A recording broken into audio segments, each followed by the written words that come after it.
નમસ્કાર, આપ જોઈ રહ્યા છો જેકેએસ ન્યૂઝ ગુજરાતી. વાત કરીએ તો બાબરાના હનુમાનજીની આંખોમાં નીકળ્યા હરખના આંસુ. અયોધ્યામાં રામ મંદિરની પ્રાણ પ્રતિષ્ઠાને લઈને ગણતરીની જ કલાકો બાકી છે ત્યારે હનુમાનજીની આંખમાંથી નીકળ્યા હરખના આંસુ અને નીકળતા જ કુતૂહલ સર્જાયું હતું. મારુતિ ચોકમાં લોકોના ટોળા ઉમટ્યા હતા. બાબરા મેઇન બજારમાં આવેલી મારુતિ ચોકમાં વર્ષો જૂના હનુમાનજીના મંદિરમાં અયોધ્યામાં પ્રાણ પ્રતિષ્ઠા મહોત્સવને લઈને ફક્ત 15 કલાક જ બાકી છે ત્યારે મારુતિ ચોકમાં હનુમાનજીની આંખમાંથી હરખના આંસુ નીકળ્યા હતા.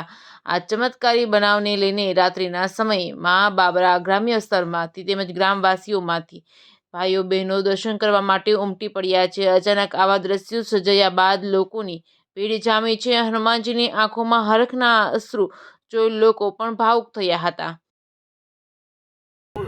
આજે બાબરા મુકામે મારુતિ ચોકમાં અમારા મારુતિ નંદન હનુમાન દાદાને આજે સાંજે દીવાબત્તી થતા આ દીવાબત્તી કરતા અમારા રવિભાઈ સોની બરાબર તેઓ દીવાબત્તી પ્રગટાવી તો હનુમાન દાદાના દર્શન કરતા એમની નજર તેમના નેત્ર પર પડતા અમારા રવિભાઈને બતાડ્યું કે દાદાને હરખના આંસુ આવેલું હોય, જેની જાણ મને કરતા મેં તરત જ તેમને કીધું કે દાદાનો આપણે વિડીયો ઉતારો અને દાદાનો વિડીયો ઉતારી આપણા બાબરામાં રામ ભક્ત જેટલા સેવકો છે તેઓને મોકલો, જેથી બાબરાના જનતાને દાદાનો દર્શન કરવાનો લાભ મળે.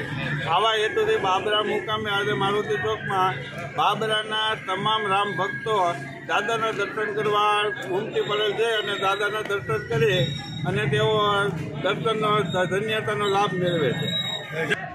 અયોધ્યા નગરીમાં પ્રાણ પ્રતિષ્ઠાના ક્ષણો બાકી હોય તે ક્ષણો દરમિયાનમાં બાબરા મુકામે મારુતિ નંદન દાદાને હરખના આંસુના દર્શન લોકોને કરાવ્યા છે. જય જય શ્રી રામ.